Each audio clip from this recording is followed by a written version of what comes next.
Hi, I'm Reverend William Melton from New York City, and I am one of the co-founders, together with my wife Victoria Moran and Reverend Erica Allison and Reverend Sarah Bowen, co-founders of the Compassion Consortium. So what is the Compassion Consortium? Well, we are an interfaith, interspiritual, and interspecies spiritual center. So what does that mean? Well, we are interfaith in the sense that we accept and recognize the non-harmful and non-cruel practices and faiths of all religions and wisdom traditions, with an emphasis on the words non-harmful and non-cruel. We do not accept religious traditions that involve animal sacrifices or the harming of or killing of animals. We are interspiritual in the sense that we believe that there is a common base of moral principles permeate all religions and wisdom traditions, and these include compassion, empathy, love, nonviolence, non-cruelty, and perhaps most importantly, the Golden Rule. The Golden Rule is found in every major religion in one form or the other. And by interspecies, we believe that those common moral principles, particularly compassion and non-cruelty, should be extended to all living beings. And similarly, we believe that there is a moral parity between human animals and non-human animals. We do not believe that non-human animals are here on earth to serve humans. We do not believe that humans have the right to do anything they want to with non-human animals.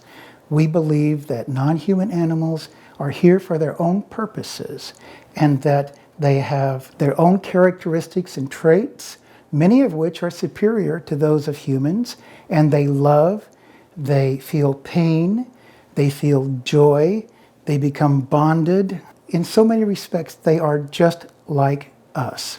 And so the Compassion Consortium, basically, our purpose is to provide fellowship and spiritual guidance to vegans, vegetarians, animal rights activists, environmental activists, and all of those people who love animals and the earth. How did I come to be involved with the Compassion Consortium? For starters, for 35 years, I was a lawyer and an atheist and a carnivore.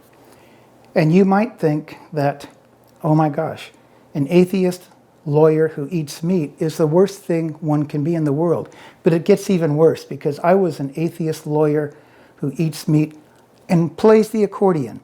So that is truly, truly scary. So about a little over 2 years ago, I decided and I announced that I wanted to enroll in a seminary, an interfaith seminary. People ask me why I did that, and they usually think that I had a midlife crisis. I don't think it was that, because I'd already had 2 previous midlife crises. So I don't think that's what this was. Rather, I just decided that I had to understand why it is that all of these religious people and all of these religions, they talk about compassion and they talk about mercy and they talk about all these great things, yet they often don't extend it to non-human animals. And so that was the reason that I enrolled in the One Spirit Interfaith Seminary, and I've spent 2 years there, and I've graduated, and I am now ordained as an interfaith minister, and I am one of the founders of the Compassion Consortium. And I'm pleased to say that I am a vegan now, and I've actually been vegan for almost 20 years. I am no longer an atheist, and I'm almost not a lawyer, but unfortunately I still play the accordion. So, that one's going to probably be there for a long time. But in terms of my own spirituality, I have evolved to the point where I would say that my spirituality is equal parts Buddhist compassion, Stoic ethics, Unitarian Universalist theology. Now, there are some out there who would say, well, William, you're still a damn atheist. But I don't believe so, because I believe that I have found God within my soul.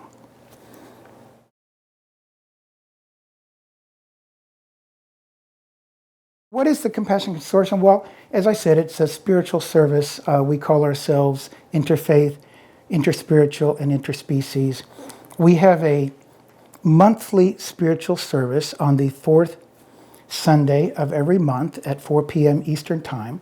We have music, we have a spiritual interview, we have prayer, we have meditation. We really have all the elements of what one might consider to be a traditional religious service, except we have no meat and no dairy. Many of the people who attend our services are vegans or vegetarians thinking of going vegan, but we certainly encourage anyone who is curious about the vegan lifestyle to come and visit us and just learn more, because we're not only a spiritual center, we're also an educational center.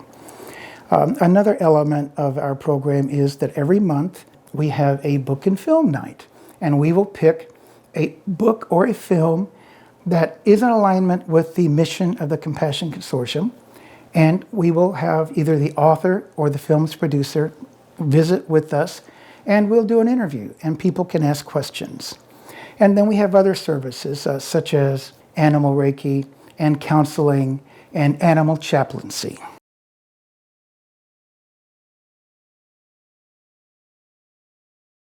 One thing I learned in the seminary during my studies was that, why do people eat meat? And I believe people eat meat because they were raised that way, and it's become, in their mind, the normal thing to do.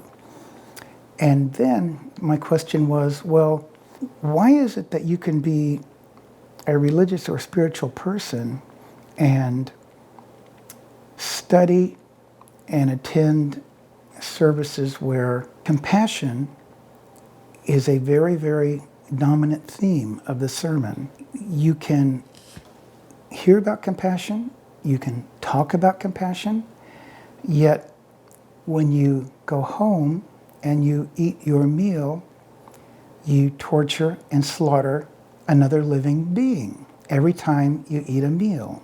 So why is that? And how do people justify that? Well, the first thing they always say is, oh, no, I didn't torture and slaughter an animal. And I say, well, of course you did. Because you went somewhere, whether it was a restaurant or a store, and you ordered a meal. And that meal at one time was a living being. And if you didn't order that meal or make that purchase at the store, those living beings would still be alive. People will start talking about religious scripture. And Christians will talk about, the verses in the Bible that talk about eating meat. And of course there are many, but one good thing about the Bible is that you can find anything you want in it. If you want to have slaves for 400 years, well, I've got a Bible verse for you. If you think women should keep their mouths shut in church, well, I've got a Bible verse for you. If you think that homosexuality is an abomination, well, I've got a Bible verse for you. And so you can interpret biblical scripture, or really any scripture, any text you can interpret in many different ways, and you can always find something to support what you want to support. And that's what people will do when they want to support the concept of eating meat. I would point out that there are just as many Bible verses and just as many verses and texts in other religions that talk about not eating meat, particularly in the Eastern religions. So from that standpoint, people always can find a reason, but the real reason is, it's not that they're evil, it's not that they're consciously cruel, it's just that they don't understand what they're doing. They don't really want to understand, because if you start talking to them about, well, do you know what happened to this cow or this pig before it ended up on your plate? Or if you show them a video, of what happens at a factory farm, or really at any farm, they don't want to see it, because They just don't want to know.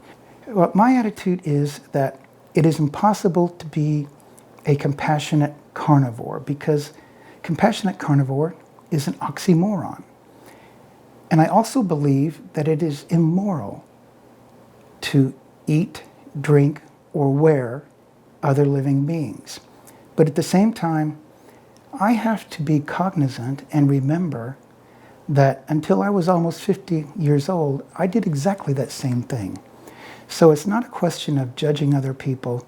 It's not a question of trying to shame other people into my belief system. For me, it is a question of offering knowledge and education, being willing to answer questions, and trying to open up people's hearts so that they understand that what they're doing is incredibly cruel and hurtful to other living beings.